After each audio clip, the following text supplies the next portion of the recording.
Le millionnaire avait caché des caméras pour protéger sa fille paralysée jusqu'à ce qu'il voie ce que faisait la femme de ménage.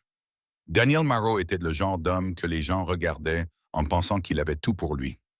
Un entrepreneur technologique à succès vivant dans un immense manoir niché dans un quartier résidentiel calme, où la lumière du soleil matinal se déversait à travers de larges baies vitrées, comme la promesse d'une vie parfaite. Mais à l'intérieur de cette maison, il n'y avait plus aucune chaleur. Tout a changé lors de cette nuit pluvieuse fatidique. La voiture a perdu le contrôle sur une route déserte. Le crissement des freins, le violent choc du métal, le bris de verre, le son du désespoir résonnant dans l'obscurité. Claire, la femme qu'il aimait plus que sa propre vie, n'a pas survécu. Elle est morte sur place, laissant Daniel figé sur le bord de la route, les mains tremblantes, l'esprit vide, tandis que leur fille, la petite Emma, âgée d'1 an seulement, était transportée d'urgence à l'hôpital dans un état critique. Emma a survécu, mais le prix à payer a été dévastateur. Les médecins parlèrent d'une voix neutre et posée, aussi froide que les chiffres sur leur tableau.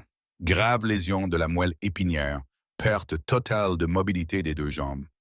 Ils dirent qu'elle ne marcherait plus jamais. Daniel entendit chaque mot, mais aucun ne le toucha vraiment jusqu'à ce qu'il prenne sa fille dans ses bras et regarde ses petites jambes immobiles. Ce n'est qu'alors qu'il comprit ce qu'était le véritable désespoir. Les jours qui suivirent les funérailles s'écoulèrent dans un brouillard morne. La maison resta la même. Tous les meubles étaient intacts, mais le rire de Claire avait disparu. Ses questions désinvoltes, sa présence, l'odeur du café frais le matin, tout avait disparu.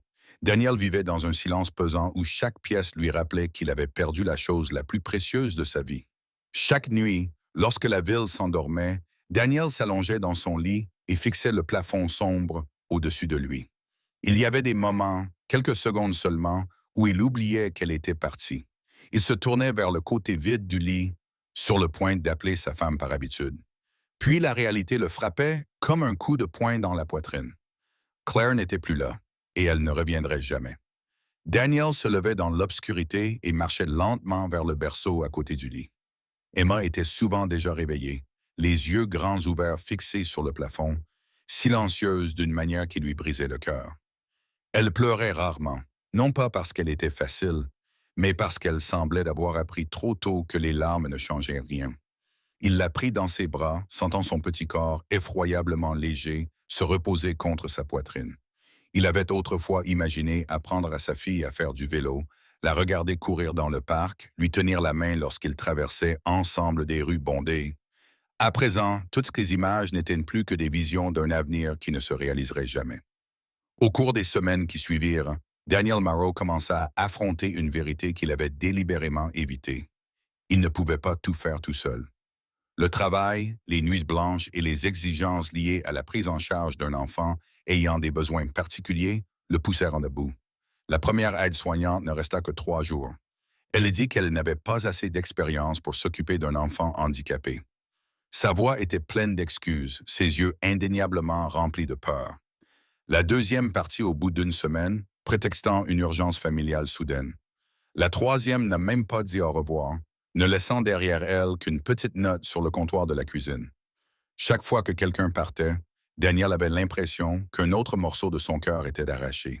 Il ne leur en voulait pas. Il comprenait à quel point cette responsabilité était écrasante. S'occuper d'Emma ne se résumait pas à changer ses couches ou à la nourrir.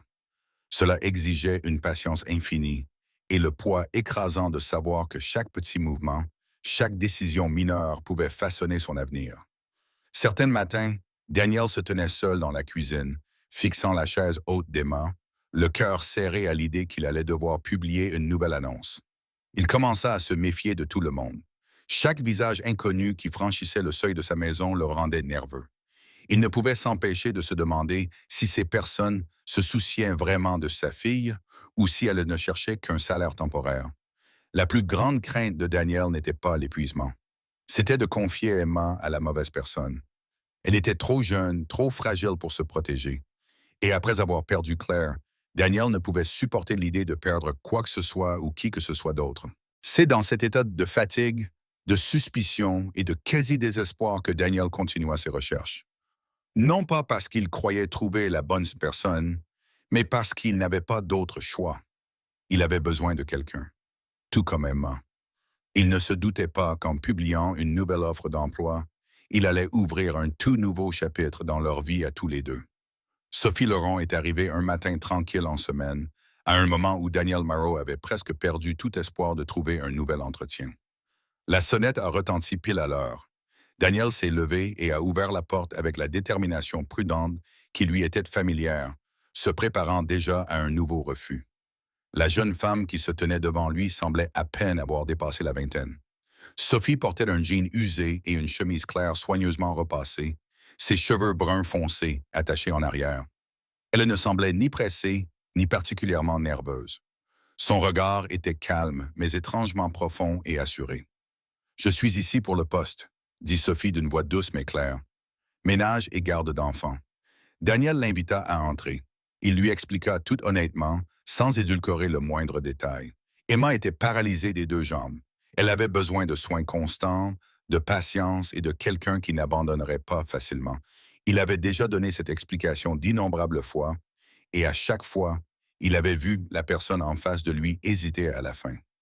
Mais Sophie ne l'interrompit pas. Elle resta assise tranquillement, les mains posées sagement sur ses genoux, écoutant chaque mot comme s'il comptait vraiment. Lorsque Daniel eut terminé, elle ne posa qu'une seule question. « Puis-je la rencontrer ?» Daniel fut légèrement surpris, mais il la conduisit dans la chambre d'Emma. Le bébé était allongé dans son berceau, éveillé, les yeux grands ouverts fixés sur le plafond familier. Sophie s'approcha lentement, comme si elle avait peur de l'effrayer. Elle se pencha à la hauteur des yeux d'Emma et lui adressa un doux sourire. « Bonjour, murmura-t-elle, je m'appelle Sophie. » Et puis, quelque chose que Daniel n'aurait jamais imaginé se produisit. Emma observa Sophie pendant quelques secondes, puis ses petites lèvres s'incurvèrent vers le haut. Ce n'était pas un réflexe aléatoire. C'était un vrai sourire. Daniel se figea derrière elle, le cœur serré. Cela faisait des semaines qu'il n'avait pas vu sa fille sourire ainsi à quelqu'un d'autre que lui. Sophie se tourna vers Daniel, imperturbable. « J'accepte le poste, dit-elle, si vous me le permettez. Quand puis-je commencer ?» répondit Daniel presque immédiatement, craignant que s'il hésitait ne serait-ce qu'un instant, ce moment fragile ne disparaisse. Lorsque Sophie partit, la maison redevint silencieuse. Mais pour la première fois depuis très longtemps, Daniel sentit que quelque chose avait changé dans ce silence. Ce n'était pas tout à fait de l'espoir, mais ce n'était plus non plus du pur désespoir. Cette nuit-là, après le départ de Sophie, Daniel Marot ne parvint pas à dormir. Allongé sur son lit, il fixait le plafond noir comme de l'encre, écoutant chaque petit bruit dans la vaste demeure, le vent qui s'engouffrait par une fissure dans la fenêtre, le tic-tac régulier de l'horloge et la douce respiration d'Emma dans le berceau à côté de lui. La scène de ce matin-là se rejouait sans cesse dans son esprit. Le sourire d'Emma lorsqu'elle avait regardé Sophie, c'était un moment magnifique, trop magnifique, et c'était précisément ce qui l'effrayait. Il avait déjà espéré. Il avait cru plus d'une fois que tout finirait par s'arranger. Et à chaque fois, la réalité l'avait ramené à la réalité. Les aides-soignants étaient une partie. Emma était retombée dans le silence. La maison était devenue plus vide qu'avant. Daniel n'avait plus le courage de croire à nouveau, surtout lorsque la chose la plus précieuse de sa vie, sa fille, était désormais entre les mains de quelqu'un d'autre. Il y avait quelque chose de différent chez Sophie. La façon dont elle regardait Emma, la façon dont elle n'avait pas hésité lorsqu'elle avait appris son état. Ce calme, au lieu de rassurer Daniel, ne faisait qu'alimenter ses soupçons. Il se demandait ce qui lui échappait, si son désir d'un miracle l'aveuglait, s'il se trompait lui-même. Vers 3 heures du matin, Daniel s'est soudainement redressé. Il s'est rendu dans le salon et a ouvert son ordinateur portable sous la faible lumière. Ses pensées chaotiques se cristallisèrent lentement en une décision qu'il détestait, mais qu'il sentait devoir prendre. Il rechercha des dispositifs de sécurité compacts et discrets. Des caméras de la taille d'une pièce de monnaie pouvant être dissimulées dans des décorations et connectées directement à son téléphone. Livraison rapide, installation facile, juste par précaution. Daniel se dit qu'il faisait cela pour Emma, non pas pour contrôler Sophie, mais pour s'assurer que sa fille était en sécurité, juste pour un court moment, jusqu'à ce qu'il soit certain, jusqu'à ce que la peur en lui s'apaise. Le lundi matin, Sophie arriva pile à l'heure. Daniel Morrow était déjà au bureau, mais son esprit était loin de son travail. L'écran de son ordinateur était ouvert sur l'application connectée aux caméras installées dans sa maison. D'un seul coup d'œil, il pouvait voir tous les mouvements sous son toit. Il se dit qu'il ne jetterait qu'un coup d'œil, juste pour être sûr. Sophie entra dans la maison à l'aide de la clé que Daniel lui avait donnée la veille. Elle posa son sac, retroussa ses manches et attacha ses cheveux. Tout semblait parfaitement normal. Elle commença à nettoyer le salon, à essuyer la cuisine, à ranger les choses avec la concentration méticuleuse de quelqu'un habitué aux tâches ménagères. Daniel se sentit légèrement honteux, presque coupable. Puis Emma se mit à pleurer. Le son parvint à travers la caméra de la chambre et Daniel augmenta instinctivement le volume. Sophie laissa immédiatement tomber ce qu'elle était en train de faire et se précipita vers la chambre d'Emma. Il n'y eut aucune hésitation, aucun soupir, aucune trace de réticence, seulement une réaction naturelle, comme si c'était la chose la plus évidente au monde. Sophie souleva Emma, vérifia sa couche, la changea avec des gestes doux, mais assurés.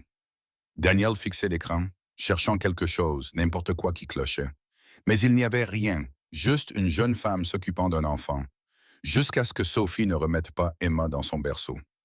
Elle étendit un tapis coloré sur le sol du salon, le même tapis que Daniel avait acheté il y a longtemps et qu'il n'avait jamais utilisé. Puis elle posa doucement Emma sur le ventre. Daniel retint son souffle. Aucun médecin ne lui avait jamais conseillé de faire cela. Mais Sophie n'hésita pas. Elle s'allongea sur le sol, se mettant à la hauteur des yeux d'Emma. Elle n'utilisa pas de voix exagérément enfantine, n'en fit pas trop pour la réconforter. Elle parlait naturellement, lentement, comme si elle s'adressait à quelqu'un qui comprenait chaque mot. « Essaie d'attraper ça », dit Sophie en plaçant une petite peluche à quelques centimètres d'elle. Emma regarda le jouet, puis Sophie. Elle tendit le bras. Cela ne fonctionna pas. Sophie ne la pressa pas. Elle ajusta la distance, l'encouragea du regard et de la voix, et soudain, Daniel comprit. Ce n'était pas un jeu aléatoire. C'était un exercice. Quand Emma se fatigua, Sophie commença à lui masser doucement les jambes immobiles. Des mouvements lents, prudents, circulaires. Tout en travaillant, elle fredonna doucement une mélodie que Daniel n'avait jamais entendue auparavant. Emma rit, non pas d'un sourire fugace, mais d'un rire clair et joyeux, un son que Daniel n'avait pas entendu depuis avant l'accident. Son cœur se serra. Sophie continua à jouer avec Emma en utilisant de simples objets ménagers. Les couvercles de casseroles devinrent des miroirs. Des grimaces suivirent, des touches légères soigneusement dosées. Emma rit jusqu'à avoir le hoquet, puis tendit les deux bras vers Sophie. Le geste familier d'un enfant qui demande à être pris dans les bras. Daniel laissa le stylo glisser de sa main sur son bureau. À travers un écran froid et distant, il était témoin de quelque chose qu'il n'avait jamais osé croire. Ce n'était pas une aide soignante qui faisait simplement son travail. C'était un être humain qui offrait des soins authentiques, des connaissances et quelque chose de douloureusement rare, un amour inconditionnel. Dans les jours qui suivirent, Daniel Morrow ne regarda plus les caméras pendant quelques minutes seulement, comme il le faisait auparavant. Il les regarda plus longtemps, plus attentivement, et peu à peu, il cessa de chercher des erreurs. Ce qu'il voyait jour après jour, c'était la présence patiente et douce de Sophie aux côtés d'Emma. Emma commença à changer petit à petit d'une manière que Daniel ne pouvait expliquer par la seule logique. Elle ne restait plus allongée en silence dans son berceau pendant des heures. Chaque fois que Sophie entrait dans la pièce, les yeux d'Emma s'illuminaient et suivaient chacun de ses mouvements. Elle commença à émettre des sons doux, des babillages maladroits, comme si elle essayait d'appeler quelque chose pour lequel elle n'avait pas encore de mots. Sophie comprit. Elle parla à Emma tout au long de la journée. Pas un babillage insignifiant, mais une narration douce du monde qui les entourait. La lumière du soleil derrière la fenêtre, les oiseaux dans les arbres. Le fait que Daniel rentrerait tard pour le dîner. Elle parlait comme si Emma pouvait comprendre, comme si l'enfant méritait d'être traité comme un être humain à part entière, et non comme un objet fragile digne de pitié. Certains après-midi, Emma s'endormait dans les bras de Sophie sur le canapé. Sa petite tête reposait contre l'épaule de Sophie. Sa respiration était lente et régulière, paisible d'une manière qui semblait presque irréelle. Daniel observait ces moments à travers la caméra et sentait sa poitrine se serrer. Emma n'avait jamais dormi ainsi avec quelqu'un d'autre que lui. Ce n'était pas seulement de la familiarité. C'était une confiance absolue. Puis l'inévitable se produisit. Un après-midi, alors que Sophie asseyait Emma sur le tapis pour ranger, le bébé tendit la main vers elle et émit un son étrange. Ce n'était pas clair, pas complet. Mais cela suffit pour que Daniel se lève d'un bond. Le son se fit entendre à nouveau, plus clair cette fois, presque comme un mot. Sophie se figea. Elle se tourna vers Emma, les yeux écarquillés. Tu m'appelles? Murmura-t-elle, la voix tremblante. Emma sourit et tendit à nouveau la main vers elle. Daniel resta immobile, le cœur battant. Il ne pouvait pas être sûr de ce qu'Emma avait dit, mais il comprit la signification de ce moment. Un lien invisible se formait, non pas à travers le temps, mais à travers la présence, l'attention et l'amour prodigués jour après jour. Pour la première fois depuis l'accident, Daniel réalisa que quelqu'un d'autre entrait dans le monde fermé de sa fille. Non pas pour le remplacer, ni pour remplacer Claire, mais pour se tenir tranquillement aux côtés d'Emma, avec constance et patience, sans rien demander en retour. Cette paix fragile qui régnait dans la maison de Daniel Marrow commença à le troubler d'une manière différente. Ce n'était plus la crainte que Sophie fasse quelque chose de mal, mais le sentiment qu'elle en savait trop, qu'elle faisait trop bien son travail, qu'elle s'occupait d'Emma avec une précision et un instinct bien supérieurs à ceux d'une aide-soignante ordinaire. Daniel ne voulait plus douter d'elle, mais le traumatisme de la perte l'empêchait de détourner le regard. Un soir tard, après qu'Emma se soit endormie, il s'assit devant son ordinateur portable et tapa le nom complet de Sophie Laurent, tel qu'il figurait sur sa candidature. Au début, il n'y avait rien d'inhabituel. Sa présence sur les réseaux sociaux était quasi inexistante. Pas de photos soigneusement sélectionnées, aucun signe d'une vie bruyante ou glamour. Puis il trouva une vieille trace, un profil oublié sur une plateforme universitaire, abandonnée depuis des années. Le nom de Sophie Laurent apparut, suivi de mots qui figèrent Daniel. Étudiante en kinésithérapie. Nom de l'université. Année universitaire. Courts articles de recherche sur la rééducation pédiatrique. Le profil s'arrêtait brusquement à sa dernière année. Daniel resta assis en silence pendant un long moment. Toutes les pièces du puzzle se mirent en place de manière à la fois logique et douloureusement évidente. Le lendemain, il rentra à la maison plus tôt que d'habitude. Sophie était assise sur le canapé, Emma endormie dans ses bras, ses petits doigts agrippés au tissu de sa chemise comme si elle avait peur d'être abandonnée. Cette vision fit hésiter Daniel, mais il finit par parler. « Sophie, dit-il doucement, il faut qu'on parle. » Elle leva les yeux. Un seul regard suffit. Elle pâlit et serra les lèvres. Daniel n'y alla pas par quatre chemins. Il lui demanda directement pourquoi elle n'avait jamais mentionné ses études de kinésithérapie. Sophie baissa la tête. Un long silence étouffant s'ensuivit. Puis des larmes coulèrent tranquillement, sans drame. Elle parla d'une voix basse et brisée, comme si chaque mot devait être extrait des profondeurs de sa mémoire. Ses parents étaient morts lors d'un violent cambriolage. Sans avertissement, sans possibilité de dire au revoir. Sophie avait été contrainte de quitter l'école pour survivre. Mais la raison profonde, avoua-t-elle, était Luca, son petit frère. Luca était né avec de graves troubles moteurs. Sophie s'était occupée de lui depuis qu'il était tout petit, apprenant à masser ses muscles, à stimuler ses réflexes, à le guider dans les mouvements les plus simples. Il avait vécu 3 ans. 3 ans. Sophie considérait ces 3 années comme les plus importantes de sa vie. Quand il est mort, murmura Sophie, les yeux posés sur Emma qui dormait. J'ai toujours pensé que je n'avais pas fait assez, que si j'avais été meilleure, plus compétente, peut-être qu'il serait encore là. La pièce fut plongée dans le silence. Daniel sentit sa gorge se serrer. Pour la première fois, il ne voyait plus Sophie comme une employée. Il voyait en elle une douleur familière, la douleur de quelqu'un qui avait perdu sa famille et continuait à vivre avec la conviction d'avoir échoué à sauver ceux qu'il aimait le plus. Après cette conversation, l'atmosphère dans la maison de Daniel Marrow changea d'une manière difficile à définir. Il n'y eut ni promesse, ni grande déclaration. Pourtant, une compréhension tacite s'installa entre lui et Sophie. Comme s'ils avaient tous deux vu les fissures les plus profondes dans le cœur de l'autre et choisi de ne pas trop insister. Daniel ne considérait plus Sophie comme un employeur considère un employé.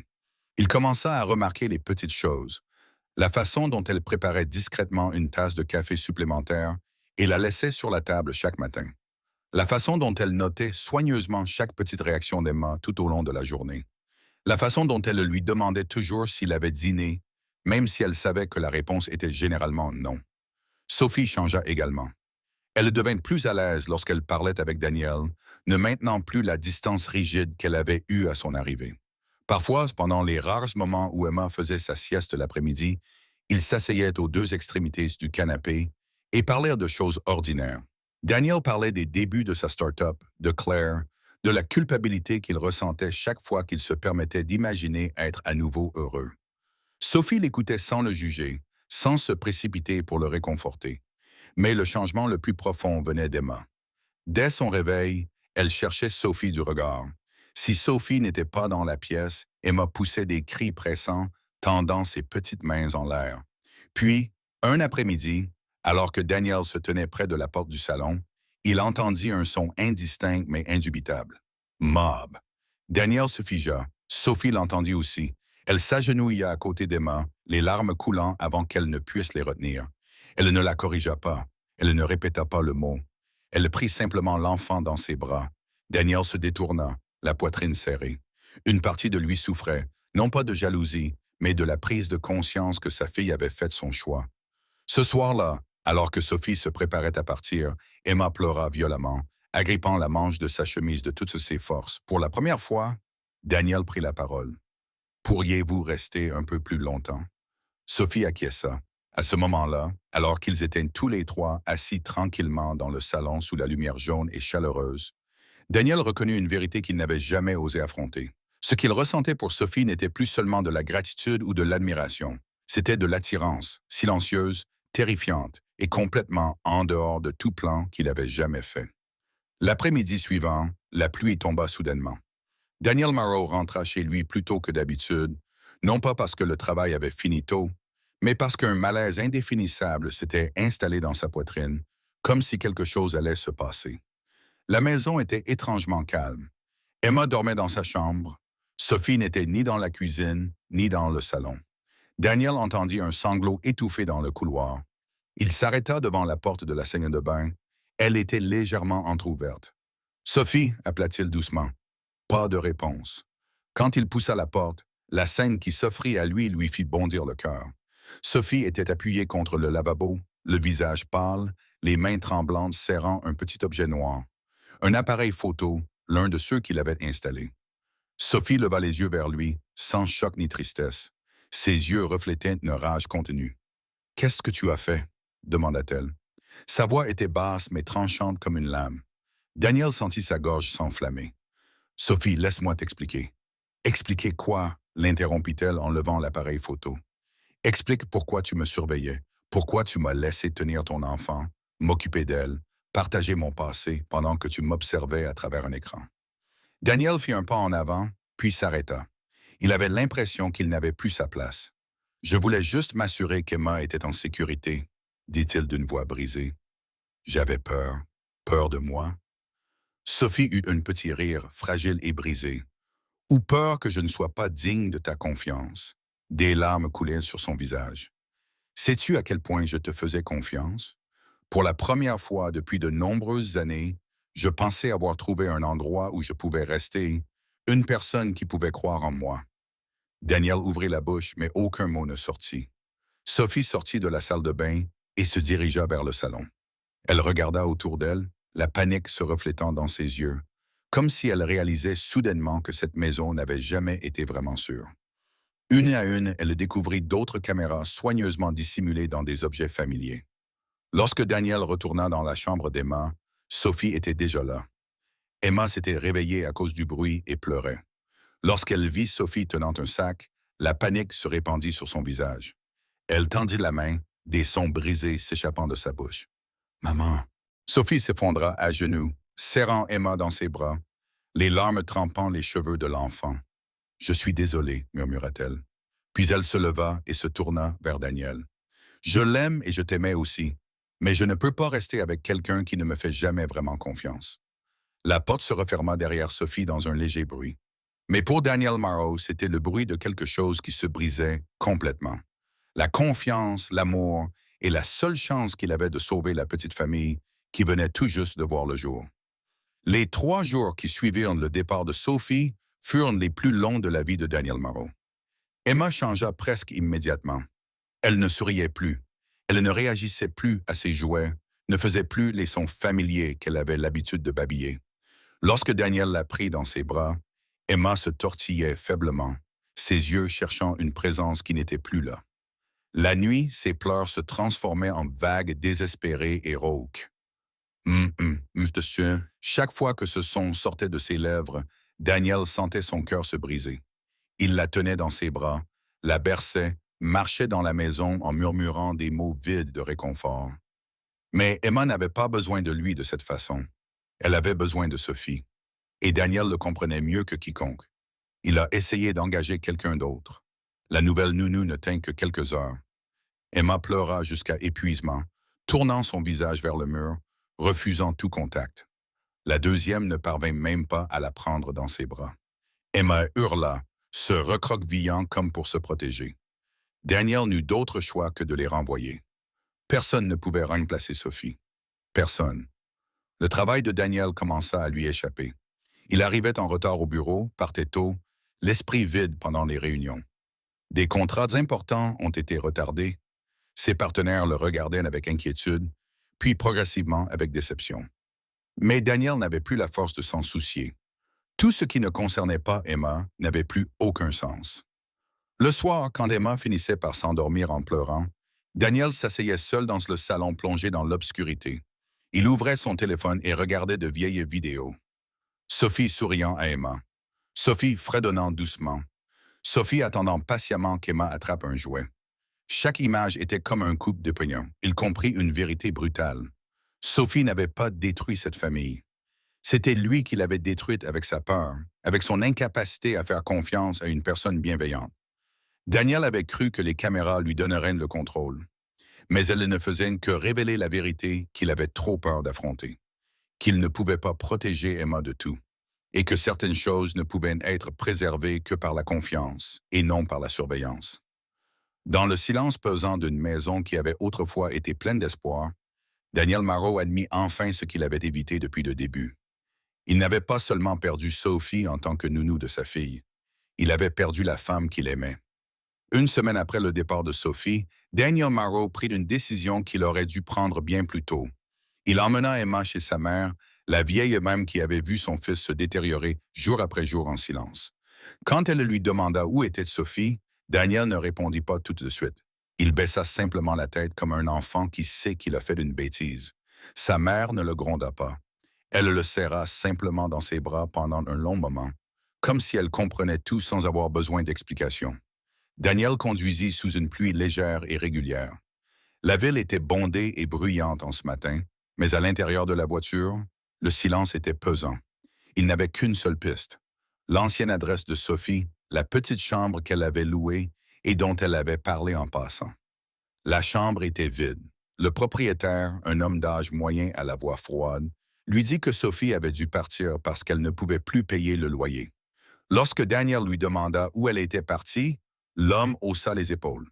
Elle avait parlé d'un refuge dans l'est de la ville. Daniel conduisit d'un endroit à l'autre. 3 refuges, puis 4. À chaque fois, on lui répondit « Il n'y a personne de ce nom ». Son cœur se serra un peu plus, mais il n'abandonna pas. Pour la première fois depuis des années, Daniel ne fuyait pas ses émotions. Il laissa la peur, la honte et l'amour le guider. Au 5e refuge, il la vit. Sophie était assise sur un lit superposé dans une pièce bondée, visiblement amaigrie, le visage marqué par la fatigue. Elle tenait dans sa main une petite photo usée. Daniel la reconnut immédiatement. Emma, la photo qu'il avait autrefois imprimée et collée sur le réfrigérateur. Sophie, l'appela-t-il d'une voix rauque. Elle leva les yeux, surprise un instant, puis se referma rapidement sur elle-même. Elle détourna le visage comme si elle ne supportait pas de le regarder. « Tu ne devrais pas être ici, » dit-elle doucement. Daniel s'approcha et s'agenouilla devant elle, ignorant les regards autour d'eux. Emma ne mange pas, elle ne dort pas, elle t'appelle toutes les nuits. Il déglutit péniblement. « Moi aussi, » dit Sophie en tremblant. « Tu ne me faisais pas confiance. »« J'avais tort, » dit Daniel, la voix brisée. « Les caméras n'étaient pas une protection. Elles étaient le reflet de ma peur. Mais elle m'a aussi montré la vérité. Tu es la meilleure chose qui soit arrivée dans ma vie et dans celle de mes filles. Sophie baissa la tête, les mains crispées. Des larmes brûlantes tombèrent sur le dos de ses mains. Tu sais ce que ça fait? Demanda-t-elle d'une voix tremblante. Penser avoir enfin trouvé un endroit sûr pour finalement réaliser qu'on était surveillé? Daniel acquiesça. Je sais, et je ne m'attends pas à ce que tu me pardonnes tout de suite. Je veux juste que tu saches une chose. Il leva les yeux rougis mais déterminés. Emma n'a pas seulement besoin de toi. Elle t'aime, et moi aussi. Sophie prit une inspiration, comme si l'air lui-même était trop lourd. Tu m'aimes, murmura-t-elle, presque effrayée d'y croire. Je t'aime, dit Daniel. Pas parce que tu t'occupes si bien d'Emma, mais parce que tu es toi. Tu es entré dans ma vie et dans celle de mes filles avec toute ton honnêteté et ta sincérité. Et j'ai détruit tout cela. Sophie le regarda. Dans ses yeux, il y avait une peur familière. La peur de quelqu'un qui avait déjà trop perdu. Je n'ai rien, Daniel, dit-elle. Pas de famille, pas de diplôme, pas d'avenir clair. Tu vis dans un monde auquel je n'ai jamais appartenu. Daniel secoua la tête et lui prit la main. Tu te trompes. La famille, ce n'est pas d'où tu viens. C'est là où tu choisis de rester. Et Emma t'a choisi. Sa voix se brisa. Elle t'appelle tous les soirs. Elle n'a pas besoin d'un remplacement. Elle a besoin de toi, Sophie. À ce moment-là, le dernier mur que Sophie avait érigé autour de son cœur s'effondra. Elle s'effondra, sanglotant, sans retenue, sans défense. Daniel la prit dans ses bras, la serrant fort, tremblant, comme si le fait de la lâcher allait la faire disparaître. « Je t'aime aussi », dit Sophie entre deux sanglots, « et c'est exactement ce qui me fait le plus peur. » Daniel appuya son front contre le sien, puis déposa doucement un baiser sur ses lèvres. Sophie rentra chez elle avec Daniel ce soir-là. Lorsque la porte se referma derrière eux, Emma était dans les bras de sa grand-mère, les yeux gonflés d'avoir pleuré, mais toujours grands ouverts lorsqu'elle vit Sophie. Il ne fallut qu'une seconde, un instant de reconnaissance. Emma se pencha en avant de tout son corps, sa bouche formant le son familier, tremblante mais certaine. « Maman! » Sophie se précipita vers elle et serra Emma dans ses bras. L'enfant sanglotait, s'accrochant à elle comme si elle avait peur que Sophie disparaisse à nouveau si elle la lormait. Daniel se tenait silencieusement derrière elle, la gorge serrée. Il savait que ce moment n'avait pas besoin d'explication. Cette nuit-là, quand Emma s'endormit enfin paisiblement dans les bras de Sophie, Daniel se rendit dans la pièce de rangement. Il revint dans le salon avec une grande boîte. À l'intérieur se trouvaient toutes les caméras, chacune d'entre elles, petite et froide, représentant la peur qu'il avait utilisée pour contrôler sa vie. Daniel posa la boîte sur la table et se tourna vers Sophie. « Je ne veux pas faire ça seul, dit-il doucement. » Sophie regarda les appareils silencieux qui gisaient devant eux, puis elle acquiesça. Daniel prit un marteau dans sa boîte à outils et le tendit d'abord à Sophie. Elle hésita un instant, puis le saisit. Le premier coup retentit, net et définitif. Le plastique se brisa, le métal se tordit. Un son décisif, comme s'il coupait le passé. Ils se relayèrent. Les caméras furent détruites les unes après les autres. Chaque coup était une promesse tacite. Plus de surveillance, plus de suspicion, plus de secrets. Lorsque la dernière caméra fut réduite en morceaux, Daniel poussa un long soupir, comme s'il respirait vraiment pour la première fois depuis des années. Il se tourna vers Sophie, les yeux humides mais lumineux. « C'est fini, dit-il. À partir de maintenant, il n'y aura plus que la confiance. » Sophie posa sa main sur sa joue. « Et la vérité, répondit-elle. Dans une maison autrefois hantée par la peur, de nouvelles fondations furent posées. Un soir tranquille, après qu'Emma se fût endormie, Daniel s'agenouilla devant Sophie dans le salon. Une lumière jaune et chaude éclairait les petites rayures encore visibles sur le sol, des marques laissées par des mois de bouleversement. Il n'y avait ni fleurs ni grand discours, juste une phrase sincère. « Nous sommes déjà une famille, mais je veux te choisir officiellement chaque jour. » Sophie pleura et acquiesça. Ils n'eurent pas de grand mariage, juste une petite cérémonie où Emma marcha seule quelques pas dans l'allée bordée de fleurs, les jambes tremblantes mais fières. Personne parmi les invités ne put retenir ses larmes ce jour-là. Le temps a passé. La maison qui était autrefois froide débordait désormais de rire. Emma a grandi en bonne santé, poursuivant sa thérapie, mais vivant comme n'importe quel autre enfant. Sophie a ouvert un petit centre de thérapie pour aider les enfants comme Emma et comme Luca l'étaient autrefois. Daniel a réduit son travail, choisissant d'être plus présent dans leur vie familiale. Cette maison, autrefois construite sur la peur et la surveillance, reposait désormais sur des fondations différentes. La confiance, le choix et l'amour inconditionnel.